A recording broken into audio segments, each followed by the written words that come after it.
de la esclavitud, como que ambos sí tenían una idea diferente de lo que se podía crear en cuestión del reinado, ¿no? En cuestión de comunidades alternativas.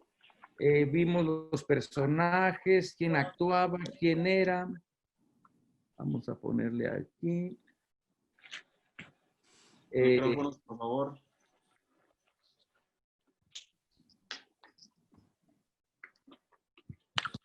Diferentes interpretaciones de la carta a través de los siglos.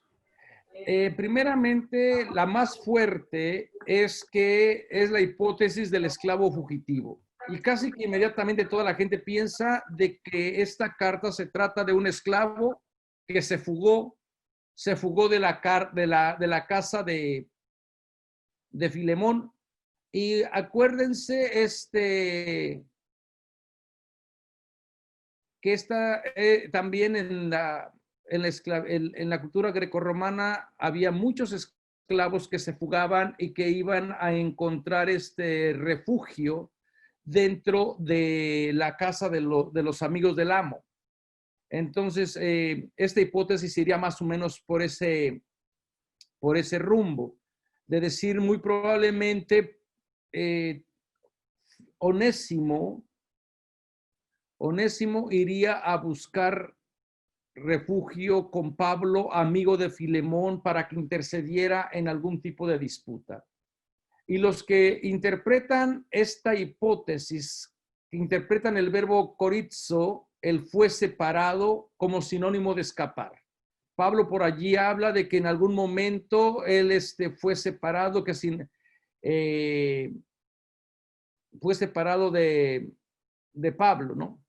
Según ellos, el hecho de que Pablo omita que Onésimo escapó fue con motivos retóricos de desviar la atención de los errores que cometió Onésimo en la casa de Filemón.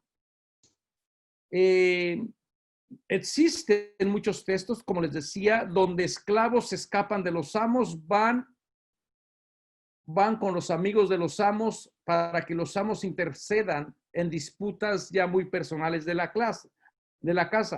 Prácticamente esta hipótesis es la que ha dominado la interpretación. Los problemas con esta hipótesis es que no hay nada en el texto que indique que Onésimo huyó de Filemón. No sabemos realmente si huyó o no huyó. No hay nada en el texto que indique que Onésimo ofendió a Filemón. Y la otra cosa es que Onésimo no muestra ningún remordimiento para reconciliarse con Filemón. Estas son las cosas que uno puede ver a simple vista de la carta, ¿no? Cierto que hay muchos textos donde los esclavos buscaban al amo, a los amigos del amo, y por eso es que la gente se ha dejado llevar por este tipo de literatura.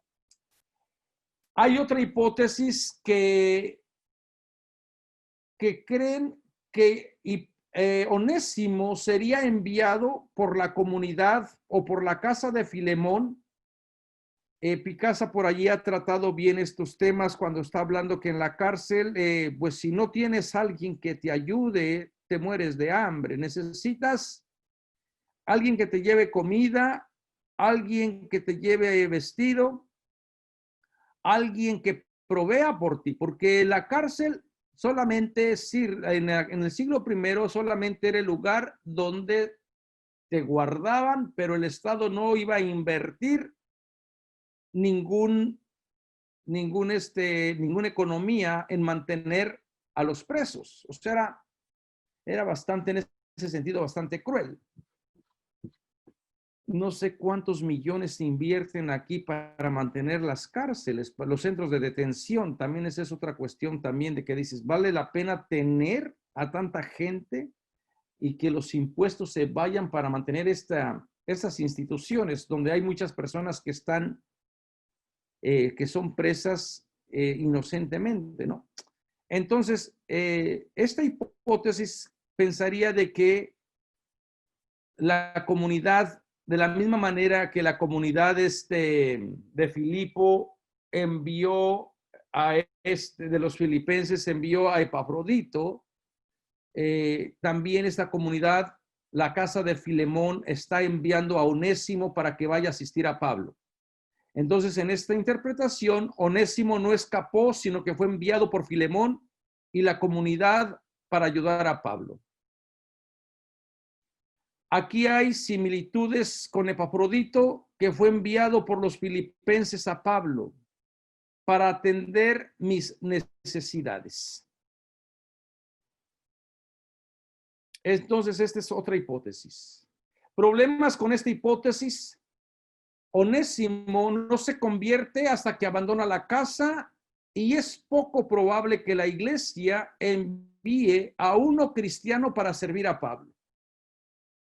No sabemos si Onésimo realmente era cristiano antes del encuentro con Pablo. Parece ser que llega al cristianismo o que Pablo lo bautiza o Pablo le enseña a Jesús en el encuentro que tiene con Onésimo en la cárcel. Entonces, este es uno de los principales obstáculos. ¿Para qué van a mandar a alguien que no comparte la fe? A alguien que no tiene los mismos sentimientos que tendría Pablo. Onésimo es descrito como inútil y por eso, y posiblemente también se esté jugando con el nombre, porque Onésimo significa útil. Pero aquí es descrito como inútil. Entonces, ¿por qué no enviarían a alguien? ¿Por qué enviarían a alguien que no sirve para nada? Si es inútil, lógico, tendrían que haber mandado a la persona que es más hábil, más capaz, a la persona que va a estar más despierta, podríamos decir, porque en este ambiente o en ese círculo, pues se necesitaba personas que a veces tuvieran que estar negociando, sobornando a carceleros para que tuviera mejor atención o para que se le permitiera estar. Entonces había mucha corrupción también, todos los que trabajaban en torno a la cárcel, ¿no? Las palabras de Pablo de pagar una deuda implican que la actividad misionera de Onésimo ha causado algunos problemas económicos a Filemón. Parece ser que el hecho de que se haya ido,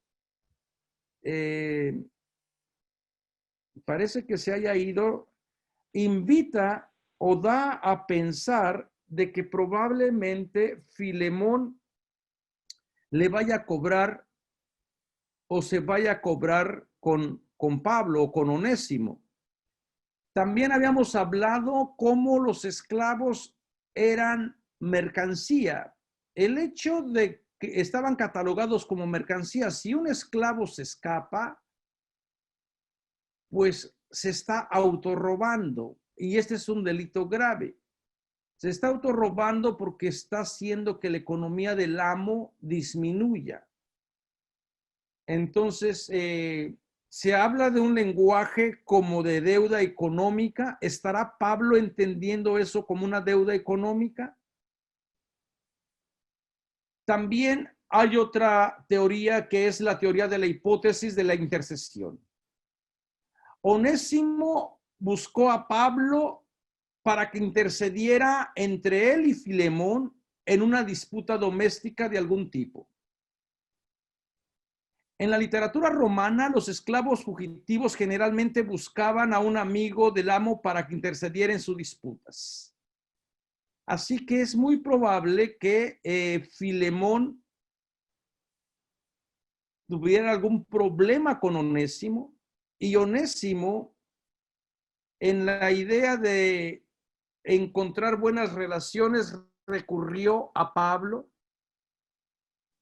Y es probable entonces que Onésimo esté invitando a Pablo para que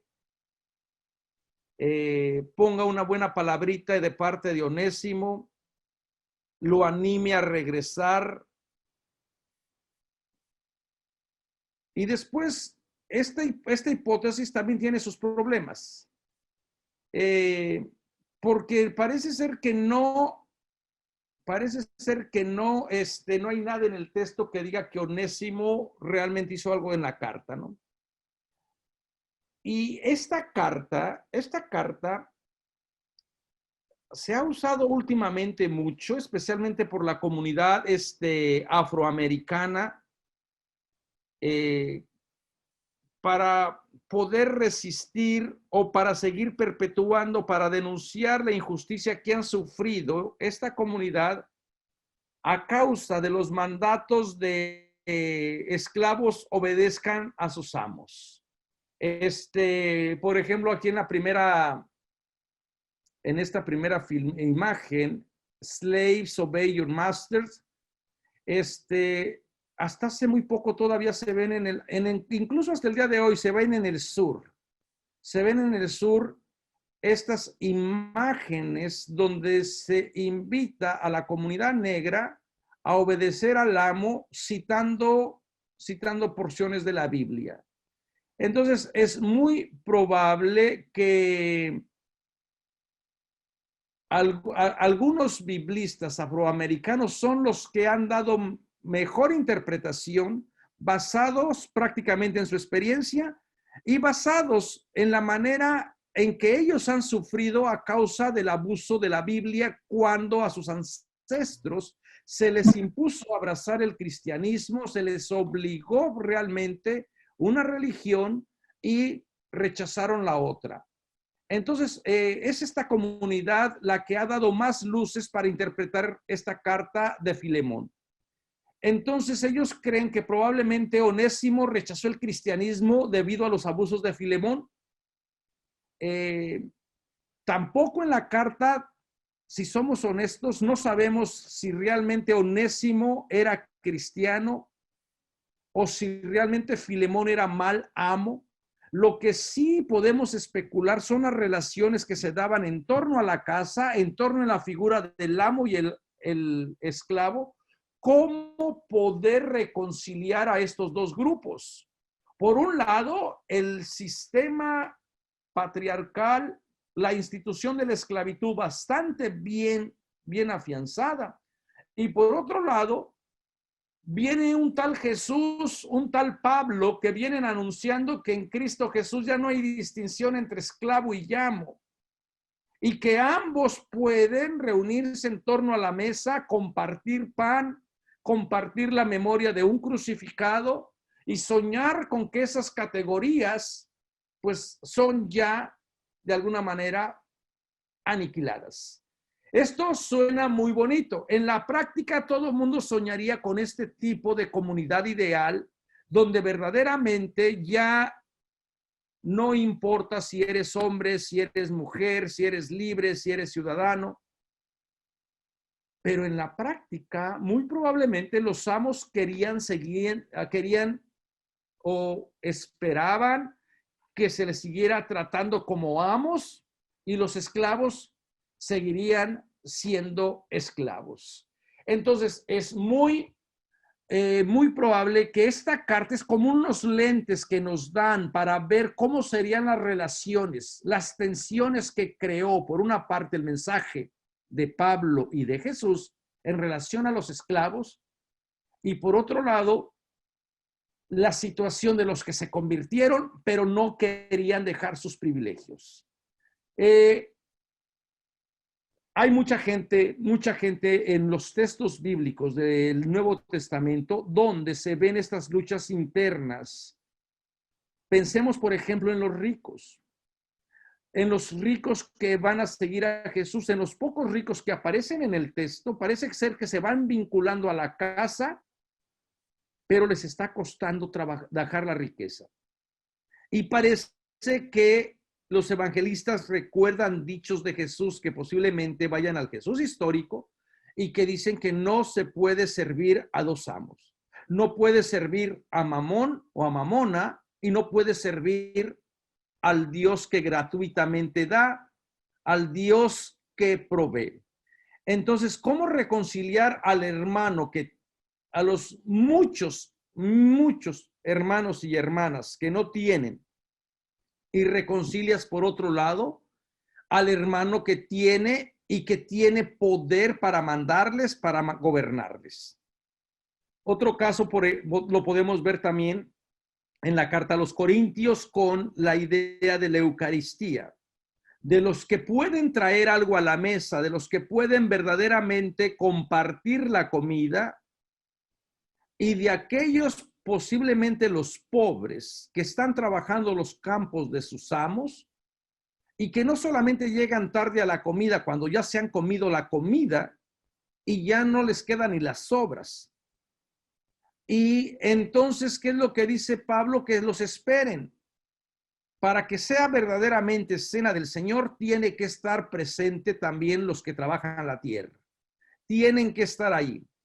Entonces, estas cartas como que manifiestan estas luchas de poderes de reconciliar a ambos grupos, porque es muy probable que el mensaje de Pablo, especialmente para los ricos, pues le gustó, pero dejar privilegios es muy difícil, especialmente para adentrarse a la casa alternativa entre amos y esclavos que tanto Jesús como Pablo querían.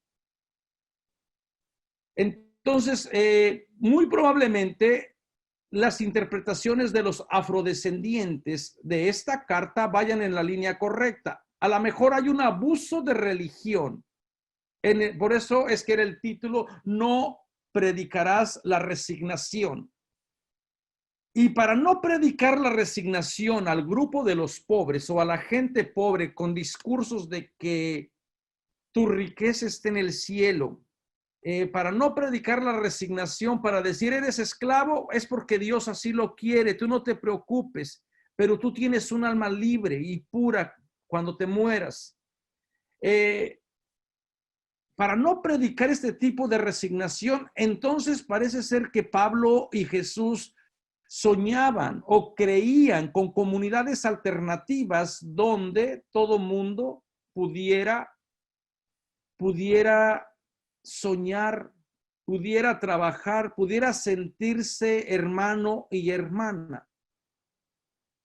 Y todo esto, según las lecturas que hacen los afrodescendientes, se va a lograr a través del anuncio del evangelio.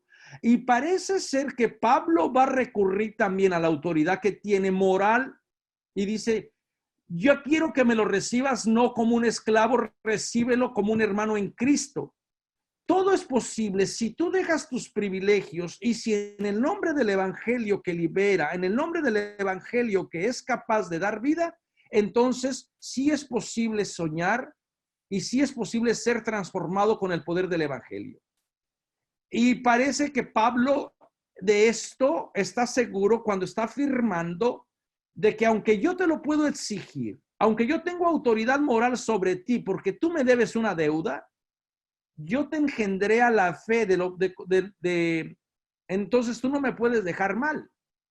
Tú no me puedes traer deshonra porque yo di la vida por ti en cierta manera. Entonces yo te lo podría exigir solamente por el hecho de que yo te di la fe. Pero Pablo no quiere recurrir a eso, pero quiere recurrir al amor de Cristo Jesús. Les invito una vez más a ir a la carta. Vayan a la carta, por favor, de Filemón. Vayan una vez más a la carta de Filemón. Y volvamos a leerla ahora con estas nuevas teorías que tenemos.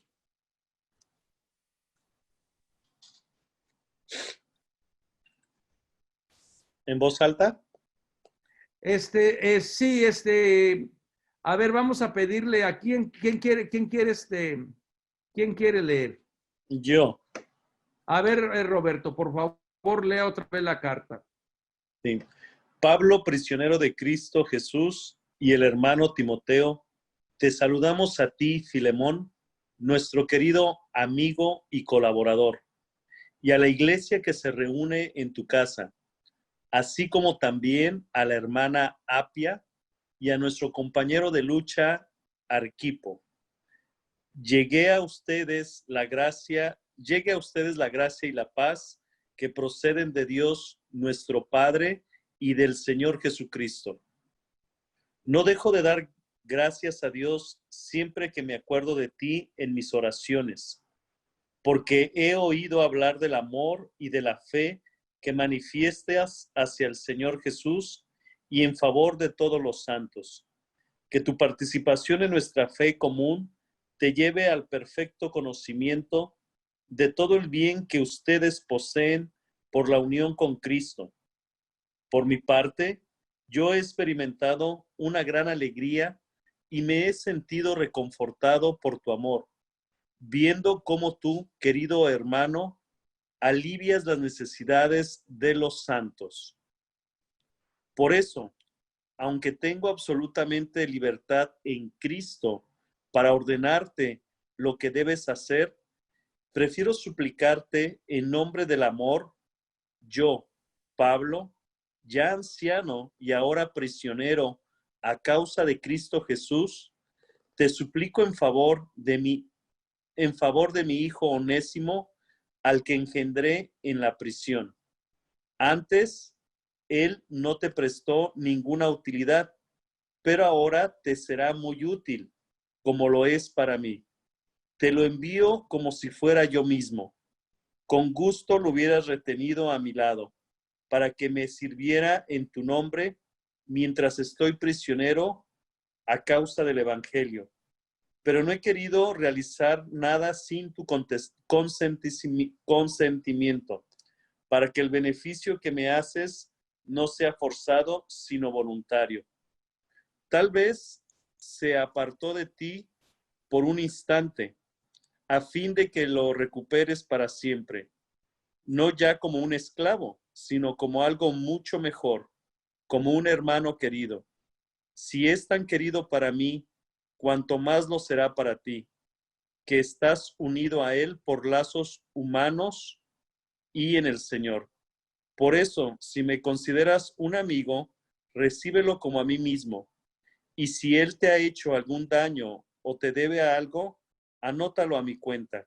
Lo pagaré yo. Pablo, que firmo esta carta de mi puño y letra. No quiero recordarte que tú también eres mi deudor y la deuda eres tú mismo. Sí, hermano, préstame este servicio por amor al Señor y tranquiliza mi corazón en Cristo. Te escribo confiado plenamente en tu docilidad y sabiendo que tú harás más todavía de lo que yo te he pedido. Prepárame también un lugar donde alojarme, porque espero que por las oraciones de ustedes se les concederá la gracia de que yo vaya a verlos. Te saluda Epafras, mi compañero de prisión en Cristo Jesús, así como también Marcos, Aristarco, Demas y Lucas, mis colaboradores. La gracia del Señor Jesucristo permanezca con tu espíritu. Muy bien. Ahora, con todo esto que hemos escuchado nuevamente, leímos la carta, vimos las diferentes hipótesis, hablamos mucho de los esclavos en la antigüedad. Con todo esto, primeramente, ¿quién cree que sí, Filemón va a recibir a Onésimo como su hermano, ya no como esclavo? ¿Alguien quiera comentar? Olivia. Bueno, por lo que están hablando acerca de, todo el trasfondo que vimos, a mí me da la impresión que sí hay esa unidad, esa comprensión entre Pablo, que escribe la carta, y a quien envía la carta, de que los dos tienen la misma comprensión de que la otra persona ha hecho ya gestos muy notables de ese tipo de caridad, y que parece que sí lo va a acoger. Como que Pablo tiene mucho la certeza de que la otra persona va a responder favorablemente. Eso está atendiendo bien, solamente por lo que dice la carta, sí da la sensación de que Pablo tiene mucho la certeza, porque lo está recalcando. ¿O será que está recalcando y repitiendo que sí lo va a coger, que sí lo vas a recoger, porque posiblemente no lo vaya a hacer, porque sabe que es muy difícil que... Acuérdense también todo lo que pesa. Recoger a un fugitivo, si es que se escapó, se le fue por X o por Y, va a poner a la comunidad en un aprieto. Y si están conviviendo ya los amos y los esclavos, ya no como esclavos, sino como amos, como hermanos muy queridos, ¿qué pensarían las otras casas donde hay amos y esclavos? ¿Se estaría viendo esta casa de Filemón como una casa subversiva? ¿Alguien más quiere comentar? Manuel, yo, Sí, Giselle. cuando uno lee esta carta sin la explicación que vos nos hiciste, yo tenía la idea de que, sin que la carta lo dijera, siempre había pensado que sí lo recibía, que Filemón lo iba a recibir, pero ahora vos me pusiste a dudar porque yo siento que era mucho pedirle a Filemón. Y entonces creo que Pablo está tratando y tratando a ver si acaso, pero ya me pusiste a dudar. Y yo creo que eso es bueno porque de verdad la carta nos deja con el suspenso. ¿Lo recibió o no lo recibió? Fíjense cómo comienza Pablo hablando maravillas de Filemón.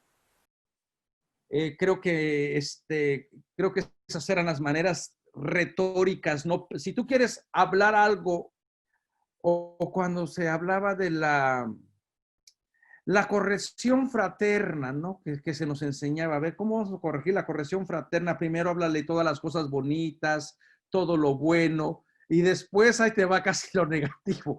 Como que Pablo también está hablando muchas cosas muy bonitas, eres de la fe, yo sé que tú siempre me has respondido, y después, le da el zarpazo de lo que te estoy pidiendo, le cayó la gota fría. Entonces, como que por allí también no queda claro si realmente Filemón lo va a recibir, porque implica verdaderamente cambios radicales de que Filemón deje sus privilegios de ser amo. Hermano Marco. Qué bueno que mencionas eso, porque yo creo que es muy importante reconocer los contextos, tratar de transportarnos en el tiempo, las costumbres, en las tradiciones. Y como mencionas, hasta hoy día el estatus social es mucho, mucho, muy importante. Y recuerda sobre todo cómo se percibía la esclavitud en aquella época en la cultura griega. En cada cultura se percibía de una forma diferente. Y obviamente había, creo yo, no sé si eso sea la palabra correcta, diferentes clases de esclavos. Había, por ejemplo, el adicto, que le llaman el adicto, que de ahí viene la palabra adicto a la adicción, a la droga. Era aquel que se vendía, aquel que no tenía nada y prefería mejor ser esclavo que ser hombre libre, porque si era esclavo al menos tenía casa, comida, un techo asegurado. Entonces, y el adicto no era visto como alguien que lo habían atrapado, que lo habían forzado, sino que había sido su voluntad. Y era percibido como una persona dócil, sin oportunidades. Inclusive eran vistos con cierta misericordia. Mi punto es que tomar en cuenta que la esclavitud se percibía obviamente de una forma muy diferente a lo que entendemos hoy como esclavitud. Sí, y yo creo que por eso es que le dedicamos todo la otra, casi las 2 horas para estar hablando de toda la esclavitud en el siglo I en la cultura grecorromana. Me queda la sospecha de que lo que de verdad la propuesta de Jesús y de Pablo, pues no sería tan fácilmente aceptada por la gente que tiene privilegios. ¿Cómo y aquí también nos quedaría la mejor ahora, cómo predicarle a la gente? A lo mejor nosotros siempre hablamos de los pobres, de los marginados, de los excluidos, de las mujeres, de la comunidad LGBT, porque esa es la realidad en que nosotros estamos. Pero si te mandaran a predicarle a los ricos, ¿cómo predicarías? ¿Qué mensaje le llevarías? Bueno, seguro que esa no será nuestra preocupación, porque no acabaremos ahí. Pero como que sí, la propuesta de Jesús iba en cómo transformar ciertos valores tan radicales. Y el lenguaje que Pablo está utilizando es un lenguaje prácticamente, Pablo entra en una ética de solidaridad total con Onésimo. recíbelo como me recibieras a mí. Imagínense el gran Pablo, que se identifica plenamente con el cuerpo de un esclavo. Y también después habla más allá, creo que allá al final al final de la carta, vuelve otra vez Pablo a decirte, lo envío como si fuera yo mismo. Entonces hay una ética fuerte de solidaridad entre Onésimo y Pablo. En otra cosa, lo que le pase a Onésimo es como si se le pasara a Pablo. Será la identificación plena que Jesús hablaba de lo que le hiciste a los más insignificantes. Conmigo también lo habrán hecho. O sea, hay una ética solidaria de rescate que se tiene que tener en cuenta. ¿Alguien tiene el micrófono por ahí? Como hay eco. ¿Alguien más quiere? Clara y luego Jorgito. Padre, leyendo esta parte de Onésimo que dice, recordarte deudas que tienes conmigo, pues tú mismo te me debes. Se me acordaba un poquito de la parábola del administrador, ¿verdad? Que le perdonan sus deudas y después va y agarra al otro por el cuello y lo quiere matar porque no le paga. Creo que algo más o menos le está queriendo decir, tú me debes. Más bien, lo salvó Pablo ha tenido que ver mucho en la vida de Filemón. El problema aquí es que no sabemos si Pablo está hablando de alguna deuda económica o más bien de una deuda de honor, porque la gente que le anunciaba en la antigüedad, la gente que te traía la buena noticia, en este caso Pablo, que te está trayendo un estilo de vida, de una conducta moral en la cual tú te debes de conducir, tú como creyente le quedas en deuda con el maestro y no le vas a poder pagar nunca. ¿Por qué? Porque hay una relación que te trajo un bien mejor al que tú estabas viviendo. Por eso es que era tan importante a veces, las comunidades primitivas se agruparon en torno a figuras, bueno, todo el mundo celebraba a Jesús, pero vamos a llamarle ahora de espiritualidades, que yo soy de Pablo, yo soy de Apolo, yo soy de Pedro, yo soy de María Magdalena, del discípulo amado. Todos estos hermanos y hermanas que trajeron el evangelio, que engendraron gente al evangelio, quedaban en una deuda moral y que no era fácil de pagar. O sea, en este caso, Pablo gana honor al juntar adeptos, jugando con los valores de aquella época, y espera que ahora que recurre a su hijo Filemón no le traiga deshonra, le pague por lo menos con honra, decirle, ok, me voy a comportar como tú me has enseñado. Si tú has dicho que en Cristo Jesús ya no hay distinción entre esclavo y libre, ahora me voy a comportar realmente, Filemón, siguiendo ese pensamiento paulino, tendría que aceptar a Onésimo. Aceptarlo no como esclavo, aceptarlo con otro tipo de relación, aceptarlo como hermano. ¿Será que Filemón está dudando? Porque lo que Pablo está proponiendo realmente va a poner la casa patas para arriba. Porque en la sociedad hay otras casas. No todo el mundo es cristiano. No todo el mundo se está moviendo con los mismos valores de Jesús. No todo el mundo está aceptando a los esclavos como si fueran sus hermanos. El mundo, Jesús lo crucificaron a los poderes de este mundo, diría Pablo.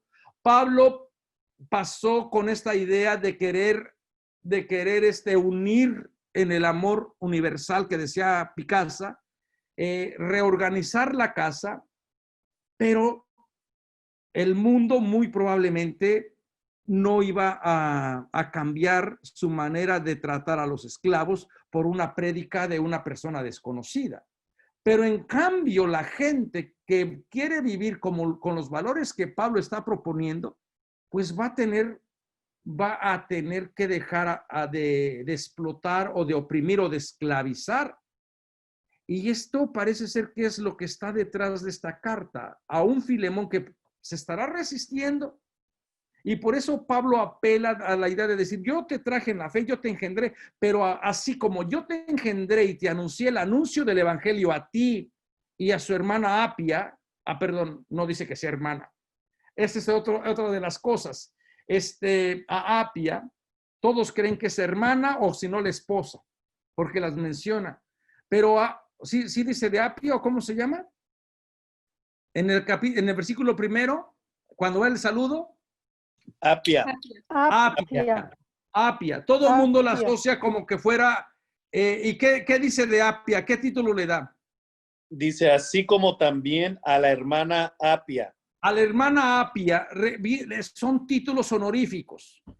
No sabemos si Apia esté en relación con Filemón. La gente la quiere ver por el saludo, la quiere ver que es su esposa o la quiere ver que es su hermana, pero también la Apia puede ser alguien que tenga otra casa de oración en la misma ciudad de Filemón y sea la que lleve la casa de oración, y probablemente Apia en su casa no tenga problemas en aceptar a los esclavos conviviendo con ella, con la ama. No sabemos cuál es la relación, pero el hecho de que le llame hermana es un título honorífico. Otro título que aparece por ahí son los santos.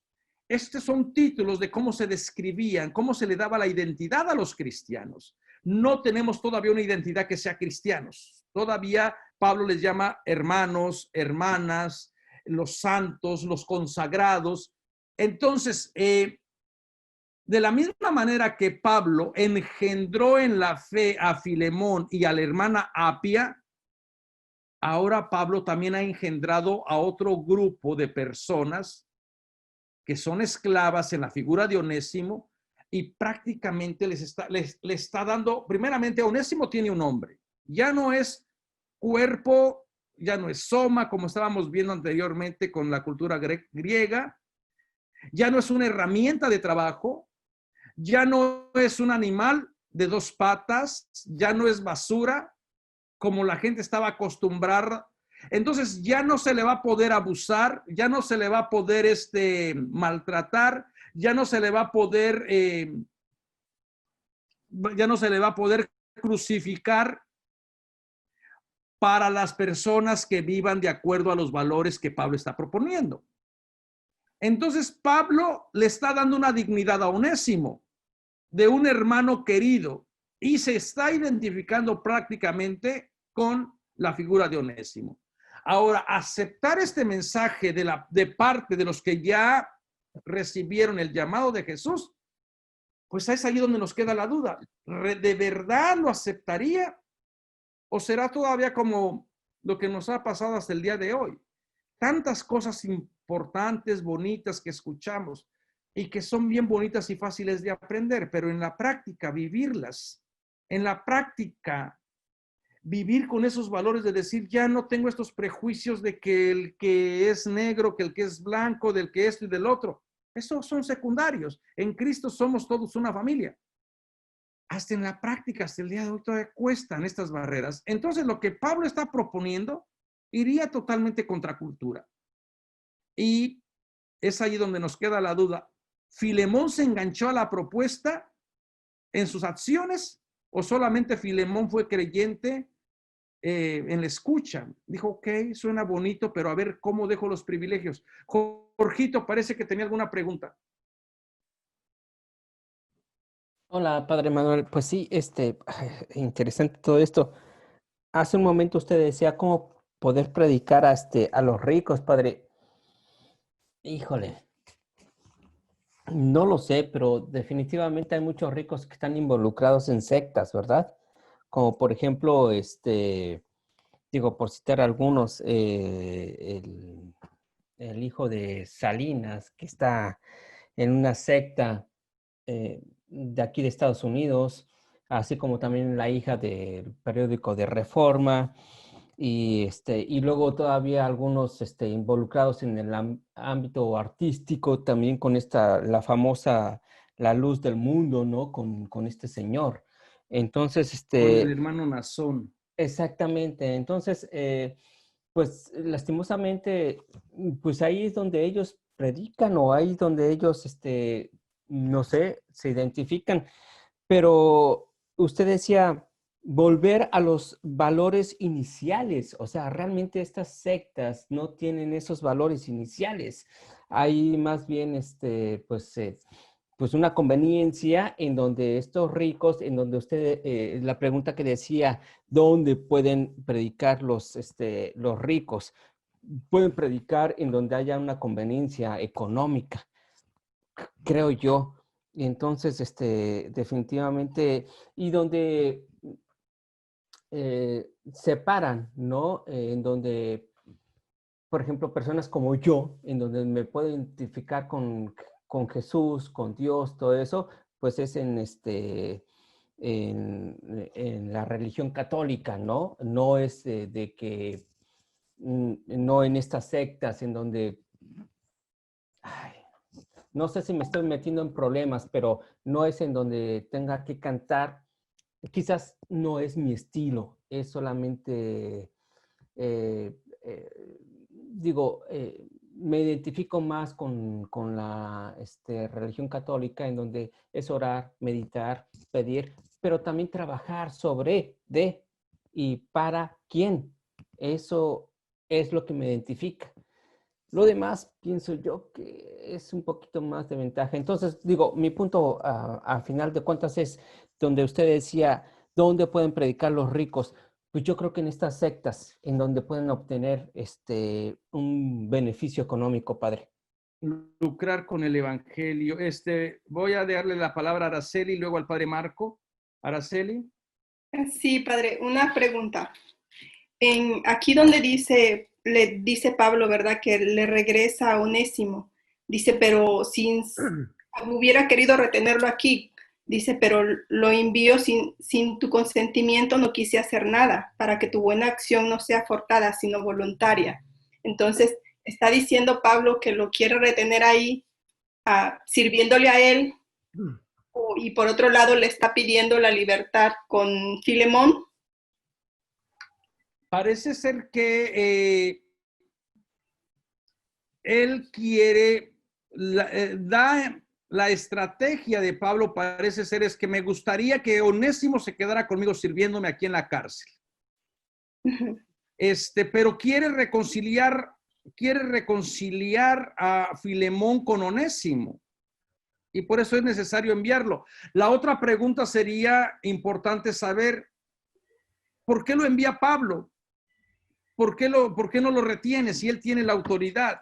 Y la otra pregunta también, ¿Onésimo se quedará a regresar de la casa donde ha sido expulsado? Posiblemente, si es que fue expulsado. ¿Quedará regresar? ¿Tendrá la certeza de que Filemón lo va a recibir?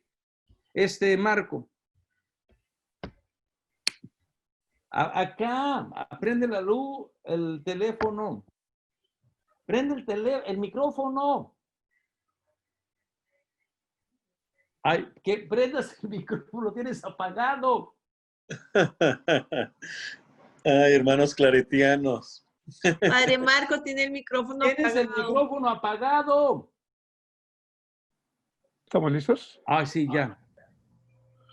Yo me quedé pensando en lo que decías de cómo predicar a los ricos, y yo creo que es uno de los grandes desafíos que nosotros como latinos, extranjeros, que hablamos un idioma con un acento cuando venimos aquí y que nos toca, que somos asignados a una parroquia clase alta de gente blanca, y cómo predicarle es verdaderamente desafiante.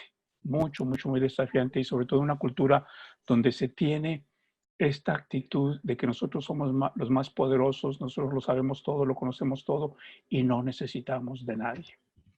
Para mí es muy significativo ese evangelio de nuestro Señor Jesucristo, donde dice, de cierta manera, probablemente yo lo interpreto muy a mi manera, de que cuando te golpeen la mejilla derecha, pon la izquierda. De cierta manera, creo yo, muchas veces nos sentimos en esa posición porque sabemos que estando ahí quizás no hagamos, no seamos desafiantes contra, con los blancos, con los ricos, con los poderosos, mas sin embargo, sí estamos en posiciones de ayudar a los más necesitados, que es a lo que con mucha frecuencia creo yo que que nos enfocamos. Pero aquí yo sí encuentro durante todo mi experiencia como sacerdote, ha sido verdaderamente desafiante, desafiante, ¿cómo se llama? Trabajar en parroquias anglosajonas, clase alta, y muchas veces he preferido mejor el silencio, porque creo yo que no hay forma, de cierta manera, ganar o tener éxito.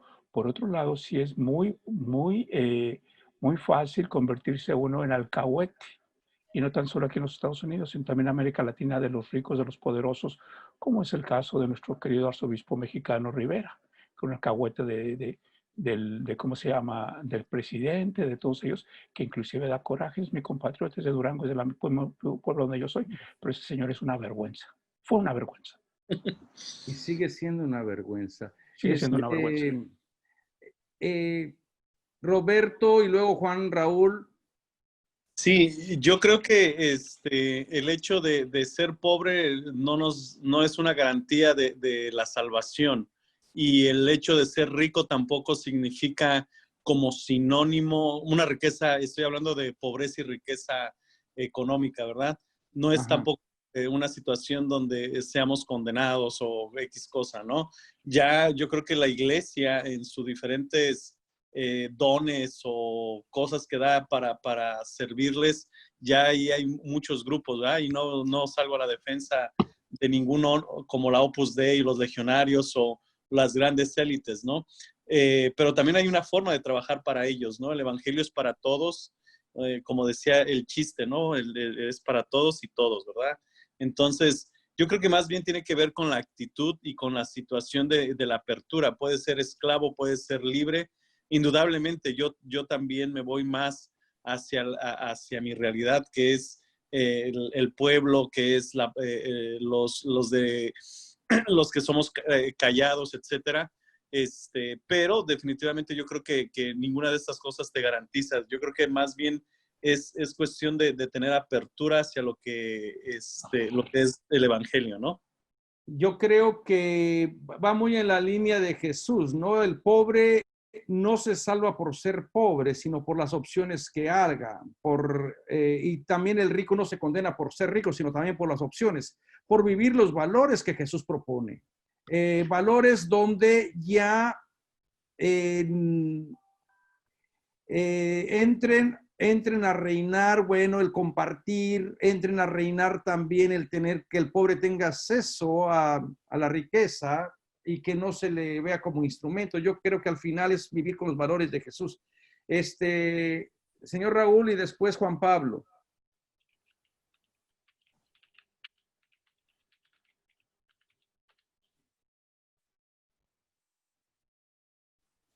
Yo diría que la carta a Filemón nos da un vistazo bastante claro de cómo debe ser nuestra propia vida cuando profundizamos en el Evangelio, tomando en cuenta la participación de los tres personajes que aparecen en la carta. Filemón fue transformado por la predicación de la palabra y debe de alguna forma mostrar amor hacia los hermanos en la fe. Onésimo, ya convertido, tiene la meta que es vivir colaborando en la expansión del reino. Y Pablo intercede tal como Jesús lo hizo por nosotros. Los cristianos, pienso, nos amamos porque Dios nos amó primero. Buscamos servirle a Él porque Él nos ha perdonado. Y buscamos la reconciliación entre hermanos en la fe porque Cristo nos reconcilió con el Padre y ahora somos de Él. Yo creo que esta carta de Filemón nos muestra un verdadero ejemplo de cómo debiéramos ser como seguidores de Cristo. Y también los mismos retos que presenta. O sea, en teoría está perfecto, que ya no existan más muros, pero en la práctica de verdad lo vivimos así. Juan Pablo. Cuando hablamos de todo este tema de la esclavitud, yo pienso que tenemos que entrar en el contexto de cada cada época y cada persona también. Yo hablaba con una persona un estadounidense y él me comentaba que la esclavitud básicamente no la hicieron los europeos, sino que fueron los africanos. Que porque cuando llegaron allá los europeos se dieron cuenta de cómo ellos vendían a las mujeres para cuando se iban a casar y todo eso. Dice, entonces, básicamente aprendimos de los africanos. Entonces, claro que es una tontería, pero mi punto es de que cada persona lo ve desde su contexto. Entonces, es como cuando hablaba usted de Hegel, de cómo dice que el amo y el esclavo deberían, cada uno tiene su lugar, simplemente uno no acepta su lugar y lo ve desde su perspectiva, básicamente. Pero ve qué interesante cómo es agarrar Yo entiendo que esa sea una persona, por ejemplo, que no tenga educación. Bueno, no sé quién te lo dijo, pero decir es que nosotros solamente vimos cómo los pueblos primitivos, en el final nosotros los salvamos prácticamente. Pues la verdad es que mejor no me salves, déjame como estoy, ¿no? Bueno, ¿hay alguna otra pregunta para pasar a otro momentito de las cartas de la tradición paulina en relación a los esclavos? Lo que sabemos es que probablemente el pensamiento de Pablo sí causó revuelta, por lo menos en las comunidades cristianas, por lo menos en la manera de relacionarse entre el amo cristiano y el y el esclavo cristiano. Muy probablemente gente sí tomó en serio lo que Pablo había dicho en Gálatas de que en Cristo Jesús ya no hay distinción entre esclavo y amo. Muy probablemente este texto fue revolucionario, fue provocativo, porque se estaba engendrando una nueva identidad.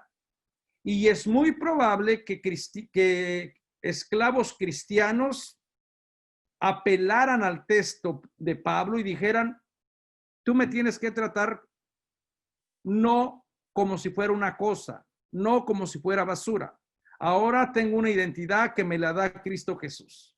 Y bueno, todas esas imágenes de que por el bautismo hemos sido engendrados a una vida nueva, hemos adquirido una nueva identidad. Entonces es muy probable que algunos cristianos verdaderamente hicieran suya ese pensamiento de Pablo, ese evangelio tan radical, que vendría también muy en la línea de Jesús, y estarían causando conflicto a la hora de organizarse en la casa. De lo contrario, no tendríamos cartas como estas. Si no existiera, ya sea para bien o para mal, problemas de tipo entre esclavo y amo en la casa de oración, nos hubiésemos privado de la carta de Filemón. Entonces, ¿se resolvieron los problemas? ¿Filemón aceptó a Onésimo? No lo sabemos. Lo que sí podemos ver es que los problemas no terminaron. Entonces, podemos ver en otro momentito, cómo estos problemas siguieron. Entonces, cuando pasamos a las cartas de las pseudopaulinas, la carta a los Efesios y la carta a los Colosenses, nos vuelve a presentar códigos domésticos que hablan de comunidades que se integraron dentro de la misma casa y que están aglutinando a esclavos y a amos. Y fíjense cómo a estas alturas estaríamos entonces, si Pablo muere alrededor del 64, 65, estaríamos situando las cartas a los Efesios, Colosenses, alrededor de los años 75, 80 más o menos, más. Entonces ya hay otra generación que va a lidiar. No sabemos qué pasó entre Filemón y Onésimo. No sabemos realmente si lo integró como hermano queridísimo. Lo que sí sabemos que este problema no desapareció. Estas confrontaciones entre esclavos y amos continuaron. no solamente en el siglo I, hasta el siglo II todavía tenemos cartas de Ignacio de Antioquía, de Policarpo, que hablan de las relaciones de la Didache, este documento tan precioso, que para muchas personas era un documento inspirado. También va a hablar de esta relación de los esclavos y de los amos, siglo II. Y en la parte romana tenemos la obra del pastor de Hermas, que también el pastor de Hermas va a hablar de la relación de los esclavos y de los amos. Entonces, los textos bíblicos que tenemos en el Nuevo Testamento, como son estas cartas, después las pastorales y después también la carta de Pedro, las cartas de Pedro, ¿qué quiere decir? Que esta situación era real. No estamos ante un caso hipotético y que las cartas se escribieron para ver si en algún momento se reúnen los amos y los esclavos en una misma casa. Estamos entonces hablando ante problemas pastorales. Y fíjense en los códigos, estos textos que les menciono aquí pertenecen a los códigos domésticos. En los códigos domésticos se quiere normar la actividad de todas las personas. En los Efesios primeramente comenzaba hablando que las mujeres obedezcan a los maridos, maridos amen bien a sus mujeres, como que hay una reciprocidad. Después comienza con los esclavos. Esclavos obedezcan a sus amos de este mundo con respeto y temor, con sencillez de corazón, como a Cristo. No por ser vistos como quienes buscan agradar a los hombres, sino como esclavos de Cristo que cumplen de corazón la voluntad de Dios de buena gana, como quienes sirven al Señor y no a los hombres, conscientes de que cada cual será recompensado por el Señor según el bien que hiciera, sea esclavo, sea libre. Ustedes pueden ver todas las expectativas que este autor de Efesios, este discípulo de Pablo, tiene en relación a los esclavos. Está dando las relaciones. El lenguaje no es muy fuerte. A pesar de que les está diciendo que obedezcan a los amos, trata de suavizar la relación. Y también hay una obligación, hay una reciprocidad entre el esclavo y el amo. No solamente es un texto que va dirigido para el esclavo, sino también es un texto que va dirigido al amo con las siguientes palabras. Amos, obren de la misma manera con ellos. Y esto se tiene que interpretar de todo lo que le pide. Todo lo que le pide el autor de la carta a los Efesios al esclavo, prácticamente se lo está pidiendo al amo. Obren de la misma manera con ellos. Si te está pidiendo que los otros trabajen y se sometan, de alguna manera también los otros van a decir, no seas injusto. Dejen las amenazas, teniendo presente que está en los cielos el amo de ustedes y de ellos, y que en él no hay acepción de personas. Este vendría del Pablo histórico. ¿Ustedes qué creen? Abran el micrófono, por favor. ¿Ustedes creen que este autor estaría siendo fiel a la tradición de Pablo cuando le dice a los amos que obren de la misma manera con los esclavos, que dejen las amenazas y que recuerden que tienen en los cielos al único amo de ellos, que tienen en el cielo al amo tanto del amo y del esclavo? El único amo, Señor, es el Señor Jesucristo, y que en él no hay discriminación de personas. Este vendría del Pablo histórico. ¿Ustedes qué creen? Para mí sí. Sí. Sí. ¿Por qué creen que vendría del Pablo histórico? O sea, sería fiel al Pablo histórico. Sí. Sí. ¿Por qué? Sí. Porque habla de amor, de comprensión. ¿De comprensión de quién? Fraternidad. ¿De quién? De justicia. De justicia.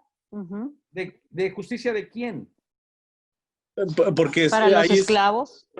porque se está hablando de algo que todos somos hermanos, que no hay, ¿cómo se llama? ¿Y quién no hace la distinción? ¿Quién es el que no hace? ¿Quién es el único amo soberano? Dios. Cristo. Dios. Cristo. Cristo. Entonces, si en Cristo realmente no hay distinción de personas. Eso iría con el pensamiento. Ya. ¿Ese iría con el pensamiento paulino? Sí. Va más a Paulino que cristiano, sí. Muy bien. Erika, ¿quería decir algo? No. Sí, no sé, estoy en duda porque no sé si el Pablo histórico habla en perspectiva de amos y siervos, en la perspectiva de la libertad y de ser servidores, pensaba yo, pero no sé. Estaba más bien pensando en Pablo, el de Gálatas, que en Cristo Jesús ya no hay distinción entre esclavo y amo. Sí. Este es el autor de esta carta, parece ser que está imitando al Pablo histórico, porque aunque en esta sociedad, en esta cultura, exista la institución de la esclavitud, a ti que te has enganchado a la propuesta de Jesús, al evangelio de Jesús, ya no se te está permitido amenazar al amo, amenazar al esclavo. ¿Por qué? Porque ambos realmente lo que les está diciendo de fondo son hermanos. Y los dos le deben obediencia al único amo y Señor, que es Cristo Jesús. Y en Cristo que no hace distinción. Entonces, muy probablemente esté tomando la postura de decir, aunque en la realidad, aunque en esta cultura todavía se manejen con amos y con esclavos, las personas que son de Cristo tienen que tener una reciprocidad, por un lado, de ayuda mutua, de obedecer, de hacer el trabajo.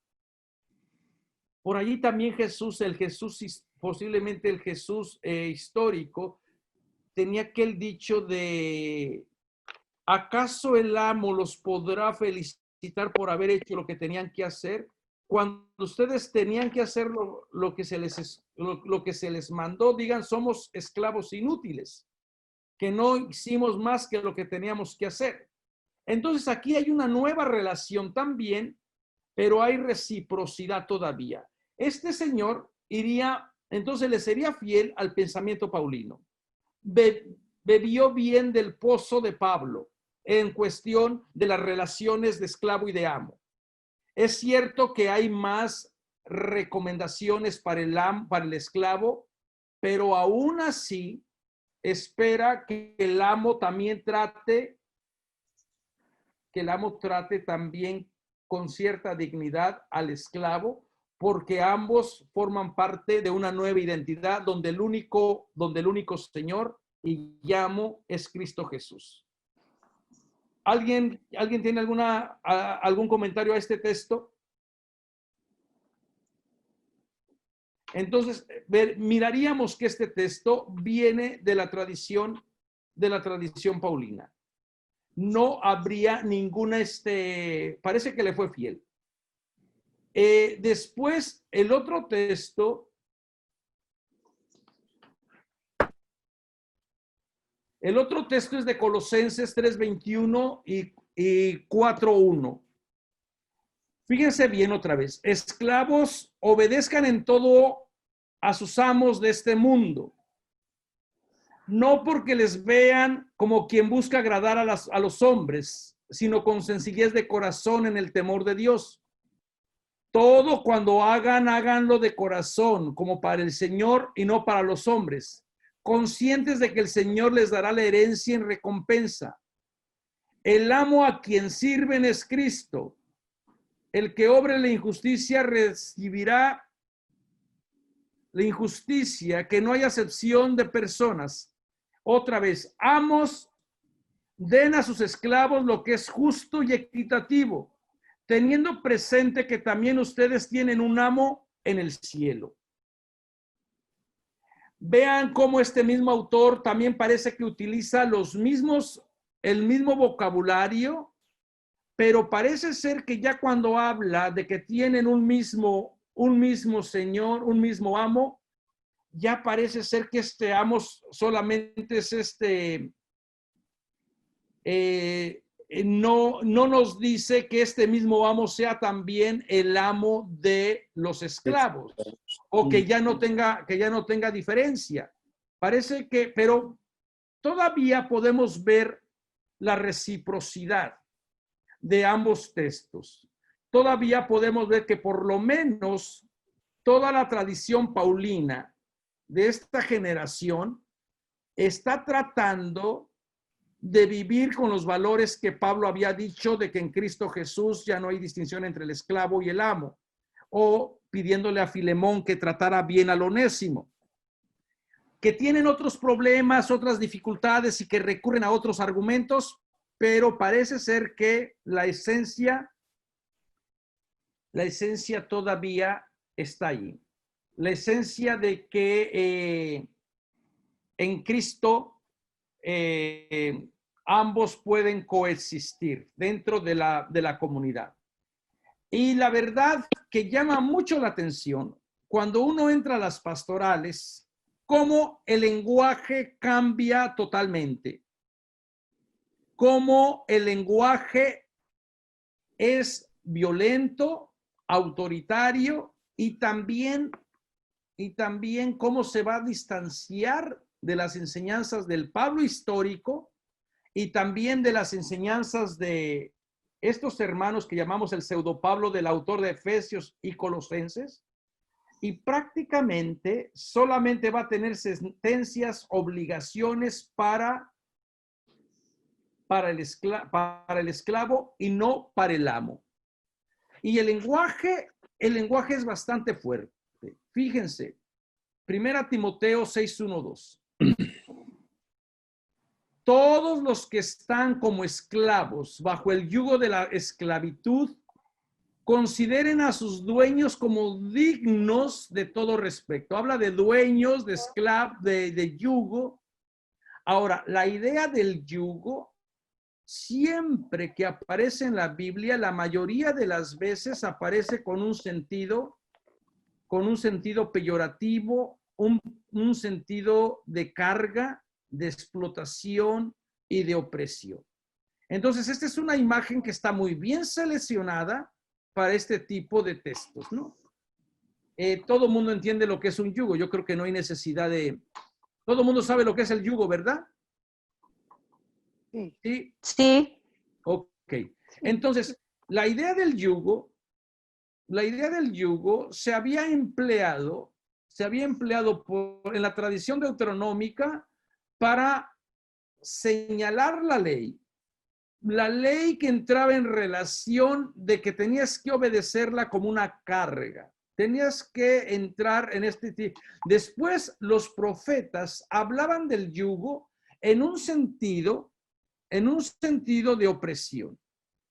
Y en algunas ocasiones el pueblo de Israel se quitaba el yugo del cuello, el yugo que Dios le había invitado a tener este sentido de alianza, de relación, y utilizaban el yugo más bien de los egipcios o entraban en otro tipo de relaciones. Entonces, casi que en toda la literatura, especialmente del Antiguo Testamento, el yugo va a tener connotaciones muy negativas. Hasta que llega nuestro hermano Jesús y en el Evangelio de Mateo, después de hacer aquella oración de gracias te doy, Dios, porque has revelado los misterios porque has ocultado los misterios de este mundo a la gente rica, a la gente sabia, y se los has dado a conocer a la gente sencilla. Después que está diciendo prácticamente que la sabiduría viene desde abajo, comienza a hacer esta exclamación: vengan a mí todas las personas que están cansadas y agobiadas, que yo los aliviaré.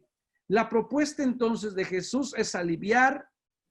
¿A quién le estará dedicando esta oración? A toda la gente sin tierra, a toda la gente explotada, a toda la gente oprimida, a toda la gente que no es persona, y entre ellos probablemente a muchos esclavos, y les invita a que experimenten un yugo, pero el yugo de Jesús no se impone, el yugo de Jesús no pesa, el yugo de Jesús conforta, porque es un yugo que tiene la habilidad de que la otra persona lo va cargando también.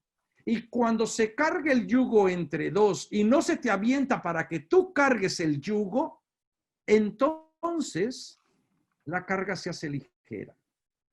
Jesús les había dicho a los escribas y a los fariseos, y había advertido a la comunidad de decir, tengan cuidado porque a ellos les gusta aventar cargas.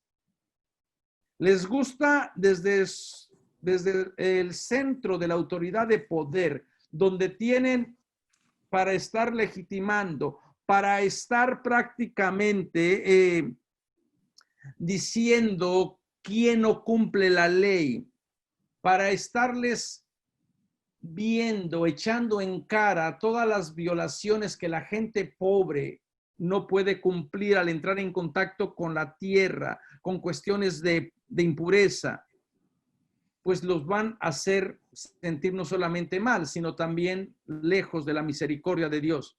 Y aparte les echan grandes cargas que ni ellos cargan. Y yo creo que también aquí nosotros estaríamos invitados a meditar, ¿no? No se vale abusar del micrófono o del púlpito para comenzar a predicar, a decir hagan, y si uno no está dispuesto a verse como objeto de reflexión también. No solamente predicar para la otra gente, sino también me predico a mí mismo. Y en esto estamos todos y todas. Entonces, la propuesta de Jesús es de que su yugo es ligero, porque Jesús libera, Jesús sana, y Jesús pone también, en esta metáfora, pone el cuello como si fuera el otro animal, para que así la carga no pese tanto. En cambio, la primera vez que escuchamos el yugo después de Jesús, tiene un sentido totalmente negativo. Es todos los que estén bajo el yugo de la esclavitud. ¿Y quiénes serían todos para esta comunidad del hermano Timoteo, de la comunidad de Éfeso? Si estamos hablando que en la cultura mediterránea se creía que el 80% estaban bajo el yugo de la esclavitud, ¿cuánta gente esclava estará en Éfeso? Y de esa gente esclava, ¿cuánta gente esclava pertenecerán a la casa de la comunidad de Éfeso? Entonces estaríamos hablando de un gran número de personas, y muy probablemente este grupo de personas también estarían esperando escuchar una palabra de aliento, una palabra de esperanza, una palabra de liberación. Pero lo único que escuchan es prácticamente una prédica que no los libera. Si con las comunidades de Pablo y las comunidades del pseudo Pablo, los esclavos sintieron un respiro, sintieron como que en el mensaje que Pablo traía había esperanza de crear una comunidad alternativa para estos esclavos de la comunidad de Éfeso, de las pastorales, esas esperanzas simplemente no existen. ¿Por qué? Porque el autor maneja esta imagen bastante bien con un fin de someterles. Entonces, no solamente se está desviando de las enseñanzas del Pablo histórico o de las enseñanzas de Jesús, sino que parece que vuelve otra vez a ver a los esclavos como herramientas, como lo miraría Aristóteles y como lo entenderían los filósofos de la época. Todavía se habla de dueños, y estos dueños son dignos de todo respeto. En otras palabras, tienes que estar agradecido con el opresor. tienes que hacerle reverencia a aquel que te explota. Dice, para que no se blasfeme el nombre de Dios y de la doctrina. Prácticamente, o sea, con este discurso, nuevamente, a lo mejor si había esclavos en esta comunidad, y si estos esclavos estaban pugnando o querían relaciones más justas, porque conocían la tradición de Pablo histórico, conocían las enseñanzas de Jesús, pero cuando les dice de que tienen que obedecerle a sus dueños para que no blasfemen, lo único que está haciendo es traer el discurso religioso. Y eso es lo más peligroso siempre. Eso es lo más difícil, porque la gente regularmente no cuestiona cuando se dice que es en el nombre de Dios. La gente cuestiona cuando digo, yo lo quiero así. Yo quiero que tú seas esclavo. Tú puedes decirme, bueno, ¿y tú quién eres? Pero si yo te digo que esto es lo que Dios quiere y yo tengo autoridad porque represento la investidura sagrada, entonces la gente ya no va a cuestionar. El discurso religioso es más fuerte y parece ser que a la gente le cierra el cerebro. Cuando alguien en el nombre de Dios agarra el micrófono y te dice, tú debes de comportarte de esta manera, te forma de esta otra, prácticamente la gente se queda indefensa. Por eso tenemos que ser cuidadosos en la manera de utilizar nuestro lenguaje, si está liberando o está esclavizando, si está dando vida, si está dando esperanza. Pónganse ustedes a pensar, por ahí les he contado yo creo a alguien, el caso que a mí me pasó. Alguna gente posiblemente de los hermanos claretianos conocieron al padre Laco, un padre verdaderamente un profeta, y tuve yo la oportunidad de trabajar con él, y mis mejores momentos de la vida comunitaria y de la vida así como claretiano fueron esos momentos que vivimos en Ciudad Juárez, cuando abrimos la misión en Ciudad Juárez. Y había una comunidad que nosotros atendíamos. La gente es muy pobre. Aparte de la pobreza, no es el tipo de pobreza de Centroamérica donde hay pobreza, pero de pronto como que la madre naturaleza te premia con selvas, con montañas, con agua, con ríos, con un aire puro. Acá hay pobreza y lo único que tú ves es desperdicios, llantas tiradas, polvo, arena. Es una pobreza también hasta para los ojos, para los sentidos, y siempre con esa sensación de traer arena en la boca, ¿no? Donde está nuestra parroquia que colinda con los límites de Estados Unidos. Muertas que encontraban allí en los límites de nuestras parroquias, mujeres asesinadas, bueno, una situación bastante negativa, bastante difícil. Pero sin embargo, tratamos de encontrar vida en tanto símbolo de muerte. Recuerdo que en una ocasión cuando nos turnábamos para dar la Eucaristía, íbamos a un lugarcito donde no había iglesia, pero nos reuníamos debajo de un arbolito. Y una señora llegó a confesarse y bueno, se confesó y diciendo que a ella le daba mucho miedo estar con su marido porque cada vez que el marido tomaba, el marido la amenazaba, la violaba, y decía que tenía un machete debajo de la cama y que si lo dejaba la iba a matar a ella y a sus hijos. Y que ya tenía con esta situación bastante tiempo. Entonces yo le dije, ¿y por qué no se separa? Dice, no me separo porque estoy casada por la iglesia.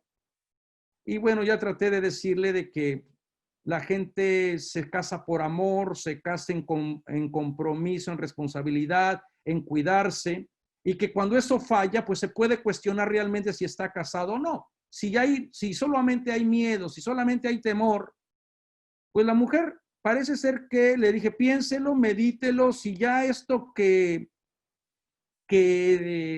hace el matrimonio, que es la responsabilidad, el amor, el cuidado, no está y nunca ha estado, pues tiene derecho a buscar su vida. Se fue la señora y como después, como al mes me volvió a tocar a ir y me dijo la señora, volvió otra vez y me dijo, oiga, ¿se acuerda usted que de hace un mes que usted me confesó? Mire, fíjese que fui con el otro sacerdote de la otra parroquia y me dijo que yo no puedo dejar a mi marido porque estoy casado por la iglesia. Y me dijo también que usted se fuera a estudiar las Sagradas Escrituras, porque en la Biblia dice que no se permite el divorcio. Y bueno, como decía Antonio, los mismos laicos son los que andan buscando quién legitime tu sentido de injusticia, tu opresión, tu yugo. Y le dije, bueno, pues ya que usted anda de aquí para allá, vaya y dígale al sacerdote que se duerma con su marido 15 años, como se ha dormido usted, para ver si le aguanta. Porque yo no sé qué es dormir con alguien que me esté amenazando.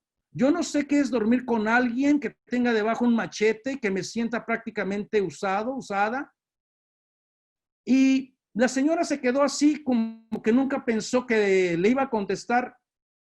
A la semana siguiente, el hombre la mató justamente con el machetazo.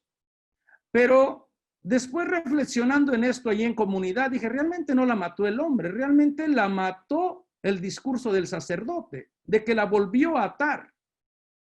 Y yo creo que eso es lo que no se vale. Si alguien se acerca y que está vulnerable, uno tiene el poder de poder darles palabras de aliento, de darles palabras de que ellas mismas busquen su liberación y no ponerles otro yugo que ya bastante lo había cargado. 15 años de estarse sintiendo usada, 15 años de haberse sentido prácticamente violada y estar viviendo en un miedo como para venir a cargarte otro yugo que es el derecho canónico, como que es esto. Yo creo que esto es lo que no hemos aprendido todavía. Y en las cartas pastorales, volviendo a nuestro tema, si hubo esclavos que trataron de sacudirse un poquito el pescuezo, estirarse y decir, ay, mi mano, ya se me había olvidado que estoy enfermo. Estirarse un poquito y decir, qué bueno que vino Pablo, bendito Dios que vino Jesús y nos dio una esperanza de decir que no estamos destinados a ser esclavos. Nos dio una esperanza de aliento, de decir que sí es posible crear otras comunidades más saludables. Y de pronto alguien viene, porque ya no está Pablo, porque ya no está Jesús, y él representa la ley, y él representa la buena doctrina, y te viene a decir que tienes tú que aceptar ese yugo, y tienes que prácticamente considerar a tu dueño, al que te explota, al que te oprime, al que te quita tu trabajo, al que no te trata ni te da un poquito de dignidad, para que no se blasfeme. Realmente, esta es una verdadera blasfemia lo que está haciendo el pastor. Si lo juzgamos críticamente, el que ha blasfemado es él. Blasfemar contra el santo nombre de aquel que se identificó plenamente con el esclavo. Blasfemar contra el nombre de Jesús, que dijo que siendo de condición divina se hizo esclavo. Eso es verdaderamente una blasfemia. Y fíjense después lo que dice: los que tengan dueños creyentes, no les falten el respeto por ser hermanos, sino al contrario, que les sirvan todavía mejor por ser creyentes y amigos de Dios los que reciben sus servicios. Esto debes de enseñar y recomendar. ¿En dónde se quedaron las indicaciones para el amo? ¿Por qué no puso otro versículo que le dijera: amos, traten con dignidad a los esclavos porque tenemos un mismo amo que es Cristo Jesús? Vean cómo se va a ir distanciando totalmente. Vean cómo podemos ir viendo cómo el mensaje de Jesús se va a ir perdiendo aún dentro de los mismos textos sagrados. Y el sentido prácticamente de la autoridad que éste le da. Es, ahora no solamente tienes tú que trabajar bien con el amo, sino lo tienes que servir mucho mejor porque se representa a Cristo. Y con este tipo de teología, lamentablemente, hermanos y hermanas, es prácticamente mandar a la víctima a que viva con el verdugo, a que viva con el enemigo, con este tipo de textos, ¿no?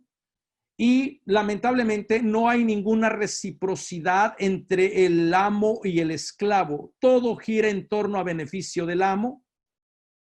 No se espera ninguna indicación del amo para el esclavo. Un versículo hubiera sido más que suficiente, una palabrita que hubiera dado la sensación de que verdaderamente está leyendo a Pablo bien, que está interpretando a Pablo bien. Lo único que se ve en este texto es una traición que este hombre ha hecho para tener a los esclavos bien esclavos, para perpetuar esta esclavitud. Y si había movimientos de personas que estaban respirando aires nuevos por el cristianismo, lo único que hizo fue aniquilar ese espíritu de libertad y volverlos a someter. No hay manera de verdad de redimirlo. Si uno va siguiendo los pocos textos que tenemos y uno va siguiendo las relaciones de los valores de Pablo, el histórico, especialmente con esa carta tan bonita de Filemón, uno dice, ¿por qué esta traición? ¿Por qué este cambio? Para la comunidad de Tito, que los esclavos que están sometidos estén sometidos en todos a sus dueños. O sea, en todo. Prácticamente está siguiendo los valores del imperio. Así es. Si gente de fuera lee estos escritos y dice, mira, esto es lo que yo les estoy pidiendo a mis esclavos. Dice, muy bien, porque eso es lo que esperamos de todos los esclavos. Desde el punto de vista del imperio, de la cultura dominante, esto no sería nada extraordinario, sería lo que se espera del amo al esclavo. El problema es que este hombre se hace pasar por Pablo, profesa la religión de nuestro Señor Jesucristo. Sin embargo, los valores que promueve parece ser que van más en línea con los valores del imperio, con los valores de las relaciones entre el amo y el esclavo de la cultura grecorromana, que con los valores de Cristo Jesús. Y termina, sean complacientes y no les contradigan, que no los defrauden, antes bien muestren una fidelidad perfecta para honrar en todo la doctrina de Dios nuestro Salvador. Nuevamente, el discurso religioso. Y esto yo creo que es lo más nefasto. Si el Señor hubiese dicho, yo quiero que ustedes les sean fieles, ustedes como esclavos les sean fiel, sin meter para nada que no se blasfeme el nombre del Señor o para que la doctrina de Dios sea perfecta, yo creo que sería hasta comprensivo.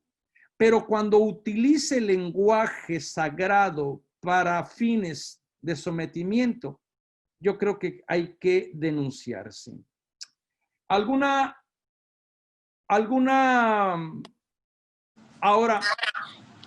estos textos, también tenemos otros textos por allí en la carta a Pedro, y luego hay otros textos. ¿Qué quiere decir? Que las situaciones entre el amo y el esclavo siempre estuvieron presentes en la iglesia primitiva. Probablemente algunos esclavos estarían tratando de poner en práctica el mensaje de Pablo y de Jesús, y posiblemente habría otros que estarían escuchando lo que el autor o gente afín al autor de las pastorales les estaría diciendo. Entonces, no se resolvió de una manera así que digamos histórica. Este año se terminó la esclavitud y yo creo que hasta el día de hoy todavía la esclavitud continúa con otras caras de otras maneras. ¿Tienen alguna pregunta? ¿Tienen alguna pregunta a estos textos que acabamos de escuchar? Algo que les llame la atención. Martita. Marta Barrientos. A través de los tiempos, ¿por qué la iglesia no siguió releyendo al Pablo histórico o a Jesús? Porque la iglesia permitió todo lo que el pastor hacía o decía, porque inclusive en el Vaticano decían que tenían esclavos. Eso era mi forma, mi pensamiento. No, pues es un pensamiento bastante profético, Martita. Bastante. Y la pregunta, ¿por qué? ¿En dónde comenzaría nuestra, vamos, no a decirle traición al Evangelio, vamos a decir en qué momento nos fuimos perdiendo de los valores que promovía el Evangelio? ¿Y con qué intereses? Y me gustaría pensar de que la gente o que la iglesia lo hizo porque no conocía, pero más bien parece ser que está bien, que conoce bien las enseñanzas de Jesús, las implicaciones, y parece que a veces quiere dar énfasis en otros puntos, ¿no? Y yo creo que aquí tenemos el reto también de decir, bueno, si hay una parte de la iglesia que a lo mejor que hasta tenía esclavos, que es la iglesia jerárquica, o que sigue, o no sé, promoviendo, o se sigue más inclinando por estas lecturas del pastor que por volver otra vez al evangelio. También hay otro tipo de ser comunidad. También hay otro tipo de congregación, de que nos congregamos como amantes de la palabra, que es un grupito pequeñito, que es un grupito involucrado en la justicia, que es un grupito que quiere vivir con los valores de Jesús, que soñamos con algo diferente. Yo creo que también tenemos que celebrarlo, y que los otros parece que hacen más ruido. Pues es cierto. Pero ¿ustedes qué opinan a la pregunta o al comentario que hace Marta?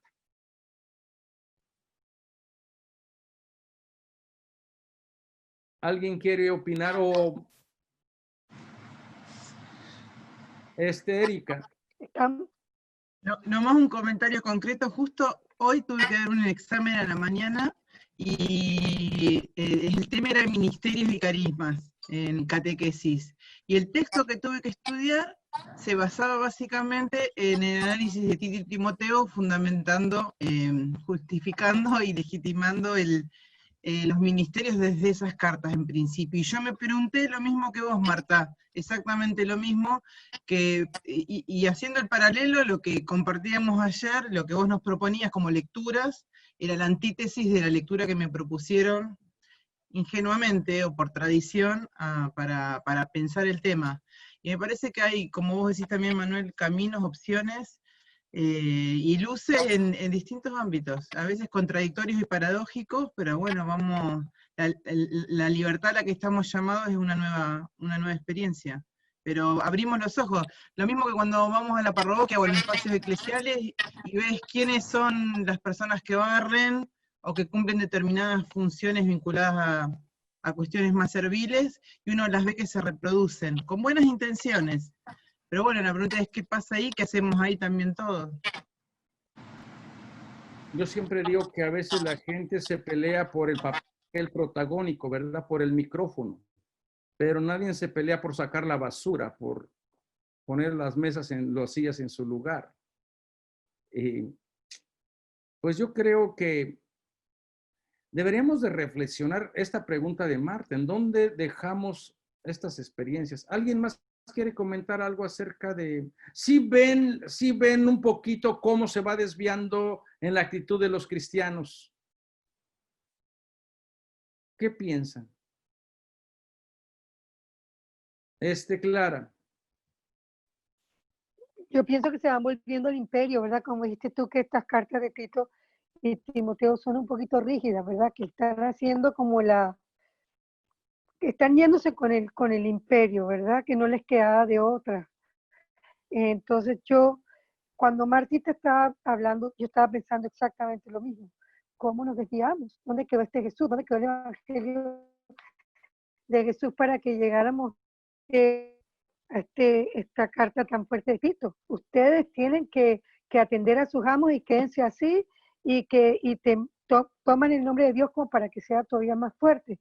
Entonces, hay tantos textos raros que nos encontramos y la vida es tan rara. Yo pienso que tenemos que sacarlo mejor. Nos encontramos con una barbaridad como esta de Tito y también está a Pablo diciendo lo de Onésimo. O sea, buscar lo que más nos convenga, lo que sea más bonito, lo que nos libere, lo que el Evangelio nos libere. Y tratar de entender o hacerle a la gente entender que los textos de Tito y Timoteo no son de vida, son de muerte. Entonces, así como hay muchas cosas que nos pasan en la iglesia, que vemos cómo es posible que esta comunidad busque la muerte y estamos todos en el mismo camino buscando la vida. Entonces hay cosas que no se entienden, pero que hay que buscar lo mejor y seguir pues tratando, como dices tú, vivir los valores del reino. Y yo creo que es donde debemos de hacer nuestro trabajo hermenéutico, ¿verdad? ¿Y qué texto también favorecer? Si tenemos textos, si vamos a hablar de los esclavos, pues yo no puedo ir directamente a los esclavos y decirles, mira lo que dicen las cartas de Timoteo, porque nos estaríamos privando de que habría otras voces que posiblemente eran más proféticas, como serían las voces de Pablo, de la tradición paulina, donde parece ser que algunos esclavos tomarían en serio sus cartas y comenzarían a pugnar por entrar a la mesa no como esclavos, sino como hermano y hermana que comparten pan y que recuerdan un crucificado.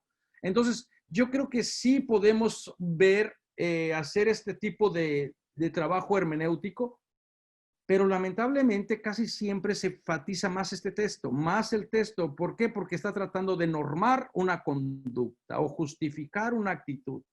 Y por eso hay que sacar a luz las otras voces que han sido silenciadas, voces que han quedado allí ahogadas y que es necesario darles vida, darles sonido. ¿Alguien más quiere compartir algo? Juan Pablo. Usted, padre, en lo personal, cuando tiene, ¿qué nos recomienda a nosotros como con una comunidad nueva que nos corresponda a dar temas de las cartas de Pablo, ¿sería lo recomendable usar nada más las 7 cartas o usar todas y hacer comparaciones ahorita como las que está haciendo usted? Pues yo creo que, bueno, primeramente no podemos decir estas cartas las voy a olvidar. Estas cartas forman también parte de nuestra espiritualidad, de nuestro canon, de nuestra tradición y tenemos que asumirlas, tenemos que aceptarlas. Ahora, si vamos a dar un curso sobre Pablo, yo creo, por eso es que juntamos todo Pablo,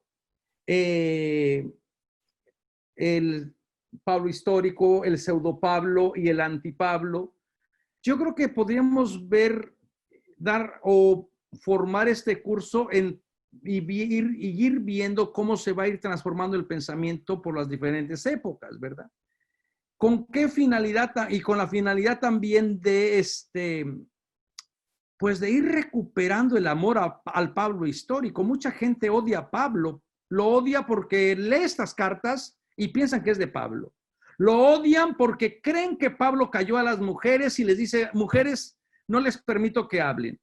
Y cuando uno ya estudia al Pablo de sus 7 cartas y ve todas las interpolaciones que se hicieron a su nombre, a su memoria y a sus escritos, pues otro Pablo surge. Un Pablo compasivo, un Pablo amoroso. Y entonces yo creo que sí sería bueno, si se hace un curso, decir, bueno, miren, poco a poco, el pensamiento de Pablo, que no dejó a nadie indiferente, también fue motivo de ir reacomodando, de ir aceptando, y en algunas otras partes parece que personas se vieron en la obligación de ir corrigiendo, como que le dijeron a Pablo, tú te equivocaste aquí. Deja que te diga exactamente cómo es que deben de ser la relación entre el amo y el esclavo, ¿no?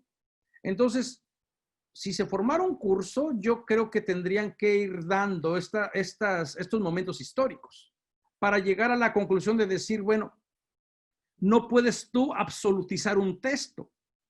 Cuando interpretas, no puedes tú tomarlo literalmente primero, no puedes absolutizarlo porque en la Biblia no hay una sola voz, hay varias voces, hay varias corrientes y hay varios movimientos. Aquí también no había una única manera de reunirse para celebrar la cena del Señor. Habían unas comunidades que eran más radicales y hay otras que este Señor quiere que se sometan al imperio, más jerárquicas, ¿no? ¿Alguien tiene alguna otra pregunta, comentario? Manuel. Sí, Antonio. Antonio. Sí, yo también pienso que hacer el estudio más profundo y cambio en la hermenéutica. Pero yo me pregunto, ¿cómo? Porque las pregaciones son un problema. En la preparación del curso de teología, la parte bíblica es así. ¿Cómo hacer esto? Esto es exactamente el problema. Fue mi problema. Ahorita le voy a preguntar, por ejemplo, a Olivia, que está en la cuestión de oficina de educación religiosa. ¿Cómo enseñarles Biblia cuando la Biblia solamente en una hora quieres que les digas toda la Biblia? Y todos los cursos de los institutos, pues se da nada. Y esto también desde el punto de vista para los seminarios. Yo les comentaba el otro día.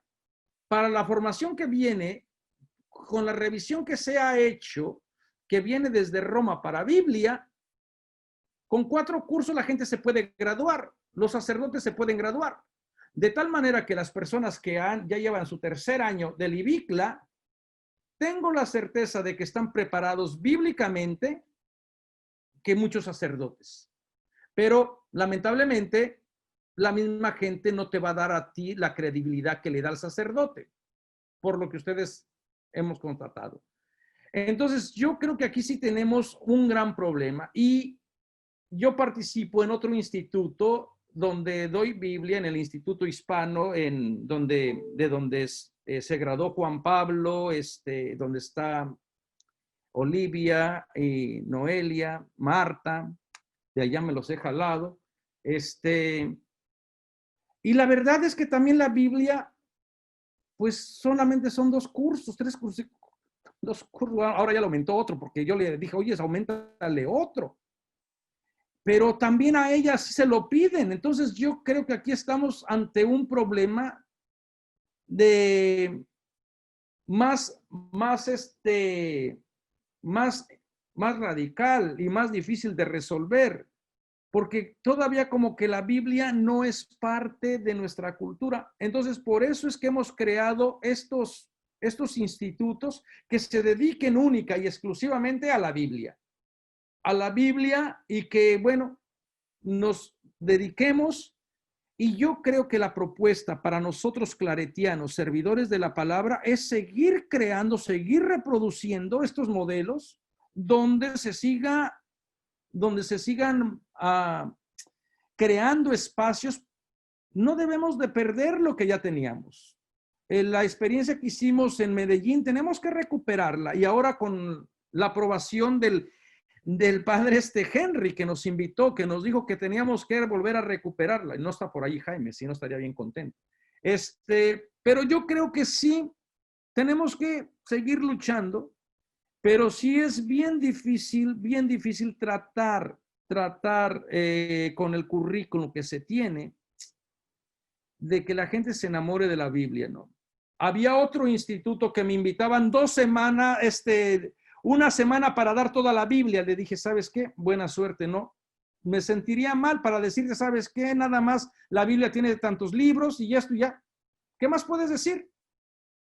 Entonces yo creo que sí necesitamos crear espacios bíblicos donde nuevamente la Biblia nos convoque, la palabra de Dios nos mueva y la gente se forme. Y yo creo que estos serían como las conclusiones que mañana me gustaría, el día de mañana vamos a ver la inmensa, casi las 2 horas. ¿Ahora qué? ¿qué propuestas hay que hacer? ¿Qué propuestas debemos tener en claro, no? ¿Alguna otra pregunta, comentario? ¿Ustedes creen que la esclavitud ya terminó? ¿Qué formas toma la esclavitud ahora? Trata de blancas. Trata de blancas. ¿Qué otra forma de esclavitud? Explotación Ok. laboral. Explotación laboral a los niños, ¿verdad? Como en muchas partes del mundo, como los... Trabajo de los niños, claro. Trabajo de los niños. ¿Qué otra forma toma la esclavitud? Salarios mal pagados. Salarios mal pagados, mal. muy bien. Que las personas sean trabajadas de más para que no puedan pensar por sí mismas y vivir bien. Muy bien. Manipulación religiosa, claro, también. La manipulación religiosa. Los medios de comunicación. Que no te dan todas las noticias. ¿Quién más? El internet, la cuestión de la tecnología mal empleada. Y no solamente mal empleada, sino para que todas las cosas de la tecnología, de las economías que se andan muriendo por estos metales que donde se fabrican los celulares, la tecnología actual, ¿verdad? La salud. La salud. ¿Ustedes creen que todavía existe el racismo dado al color de la piel? Sí. Sí, mucho. Mucho, mucho. Todavía la gente se sigue esclavizando. Solo que está disfrazada, pero sí, claro. Bueno, el día de mañana quisiera ir sobre ustedes con los hechos de Pablo y Tecla. ¿Quién de ustedes ya los ha leído, estos hechos de Pablo y Tecla? Alcen la mano. ¿Nadie ha leído los hechos de Pablo y Tecla? Que se los ha leído. ¿Son los hechos de los apóstoles o son diferentes? No, son los hechos de Pablo y Tecla. No, yo no. ¿Quiénes son? ¿Quién es Tecla? Ok. Léanla, les va a gustar. Lean, yo les mandé conjunto con el manuscrito los hechos de Pablo y Tecla. Quiero que lo lean para mañana, por favor, porque mañana vamos a hablar, son estos hechos apócrifos. Son hechos apócrifos, pero vamos a hablar un poquito de los apócrifos, porque posiblemente la versión de Pablo y Tecla, los hechos de Pablo y Tecla, ahí están, mire, se los mandé. Hechos de Pablo y Tecla. ¿Cuántas páginas son? Son como 13, ¿no? 14 páginas. 14 páginas, Gera. Esos son los... Son como 14 páginas. Los hechos de Pablo y Tecla, ahí se los mandé, o si no, búsquenlos, de aquí los tomé. Busquen, esta es una buena traducción. Entonces, los hechos de Pablo y Tecla, léanlos porque probablemente sean la voz de la teología de los perdedores y sea la contestación de los otros grupos a estas cartas pastorales. De verdad, les va a gustar mucho los hechos de Pablo y Tecla.